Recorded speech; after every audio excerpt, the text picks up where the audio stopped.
just thought I'd show you what's in the box. So you've got your dice, your dagger, these blocks to build your tower. Your blocks, then you've got your cards, and lots of them. Okay, so there are the cards, and what you've got to do is, I've got them all pre-ordered, but find your scorecard. You only need one of these, but I've given you up to 4 of them in case you want to play with up to 4 players. And on the back of the scorecards, there's some basic rules, but there's more detailed rules on the Game Crafter. Go back to the Tur Haar site, and there's a free download with more detailed rules. There's also a playthrough video there as well. And there's my out card. Now, you pretty much, if you're playing solo, you just need one of them. But again, I gave you some extra ins and outs in case you want to play with more people. So they're your in-out cards. Typically, they will go in the corners. Okay, I'm going to play a game of Dungeons of Tur Haar. In this version, I've got 2 ins. See, I can get in that way, or I can get in that way, and I can only get out down the very bottom here. If you only want one in, you can just take that out. It really doesn't matter. And it really doesn't matter if you don't have to have a perfectly rectangular dungeon either. You can have it in any shape you want. In fact, if you change the shape of it, it's going to change your adventure. So that's kind of fun too. The next thing I've had to do before I start is I've got my adventure card set up here. I've decided that I'm going to have 9 brawn, 8 agility, but 10 guile. All right, here we go. So let's turn over the inn. And there's the entryway to the dungeon. And I can pretty much go north, south, east, and west. You can't move diagonally. So I might move to here on my next turn. I'm going to get all the way down to that out card. That's the plan without dying. Now that's pretty good. I've found a suit of armor. I can add 2 to brawn, but -2 to agility. Right, so that's what I've ended up with. All right. Okay, next I think we'll keep going south. Hopefully it's a good one. Oops, that's not good. It says here, worm attack. Using only your dirk and fingers, remove 1 block and place atop the Tower of Fate. Fail and die. Okay, so this is a good example of using the dirk, which we've got here, and I'm not allowed to attack this top layer here, but I can try and get the bottom one. So I'm just going to have a feel. That one looks loose. You can see it's really tricky. There's that little one there. Sometimes if you push down, it's starting to emerge. So, you know, this is much harder than Jenga, if you're thinking about Jenga at all. And you can see I'm almost getting to that one. Okay, I'm going to push that back in there. It's like surgery. I think I can probably get to that now. Oh.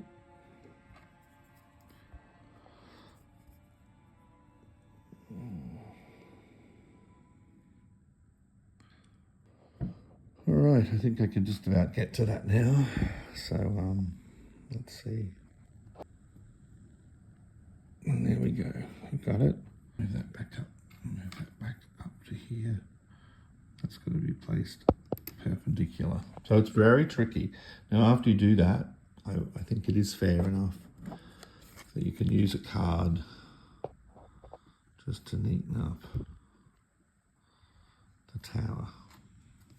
Just a little bit. Just so the next turn is not going to be fraught with all your mess.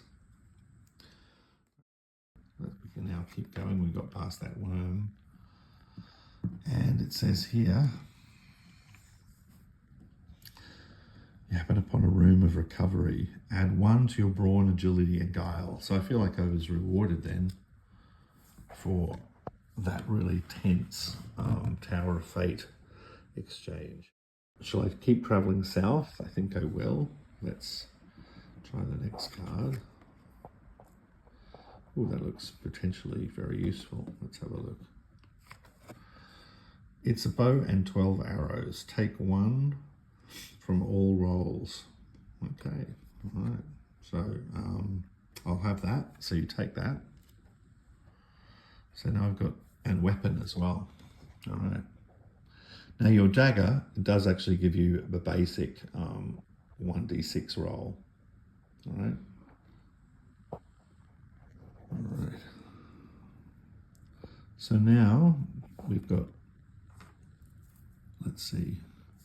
Now we've got this, we've got a hole up here, there's a pit here, and another pit here, and I'm here. All right, now I can't get back there because I don't have a rope or anything. Hopefully this will be a rope. Well, doesn't look like a rope, it looks pretty bad. Rising from the deep is a mass of corrosive slime. Roll below your agility, 2d6 to avoid severe burns to your limbs. -2 brawn and agility. All right, so I've got to go roll below my agility, rolling the dice twice. All right, now my agility at the moment is 7. So, oh no, 5. That's not good. So I've got to really roll below my agility, I guess. So I've got to, we can really have to roll a 1 now, or I'm going to get those burns. 2. Roll below your agility. Well, I got the same as my agility, so unfortunately I have to take away 2 brawn and agility. So, ouch. So we go down 1, 10, 9. I now have 8 brawn and 5 agility. I've still got 10 guile. That hasn't come in much use yet though. And that's good. That's just a stairway. That just means I go deeper down into the dungeon. So I'm going to move to the east. Take 1 from your agility to take the gold. Do I take the gold? You know what? I might just leave the gold. All right, keep trying to get out. I've had a pretty lucky go. I go to rope. So coil of rope, it says here. This can be placed on a pit to safely lower yourself down to access further dungeon levels. Once used though, once used, it must be left in place. All right, good. So that's a good thing to have. So I'll keep that. So now I've got my bow, my arrow, my rope, and I've got my, oops, what was the other thing I had? I got my armor. I don't know where I put that. Anyway, let's keep going. I've only actually got about 4 to go. 3 to go really, to get through this one. So, what's this? Drink me. Drink from the flask on the table. Remove and replace. And block from the Tower of Fate using only dirk and fingers. Okay. Succeed and gain 3 brawn, agility and guile. Fail and die. So yet again, I've got to go back to my fate, my Tower of Fate, and remove another of these damn things. All right. So let's see what we can do this time. So again, go down to one of the lower ones. Maybe it's more sensible to move around this side and try. It's hard to do this and film at the same time, but I'm getting one there. Looks like I'm pushing 2 across. All right, I could probably push a bit further yet. And it takes a lot of practice to do this. So I'll start by pushing 2 out.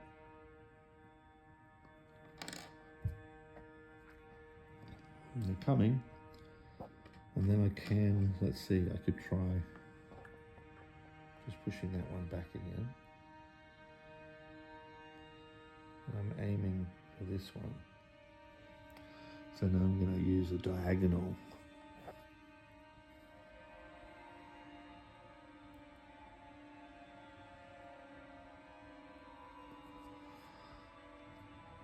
Okay, etc., etc. And it'll probably take me a while to extract that. This looks dangerous, but I think we're going to get there. Just gentle, and we've got it. And now that has to be gently put up there. Again, it's so tiny.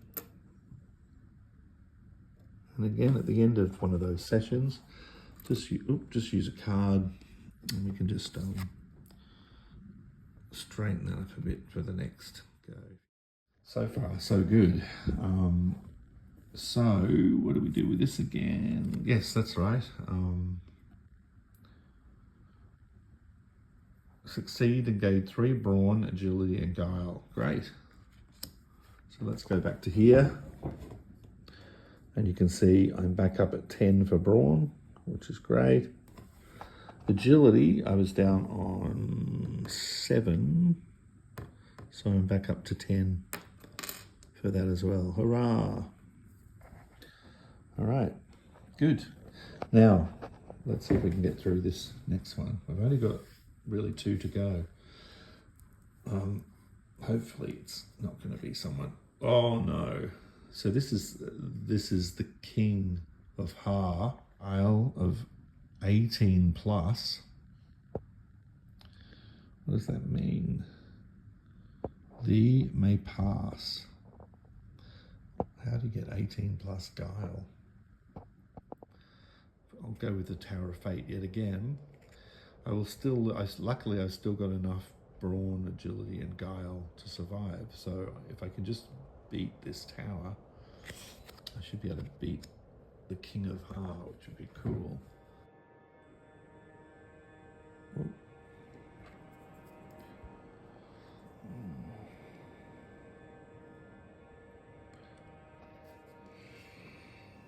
Okay, I think I might go down to the bottom, just touch. Yeah, that one's loose. So again, putting that sword, putting the dirk at a diagonal is a way where you can get just the right size.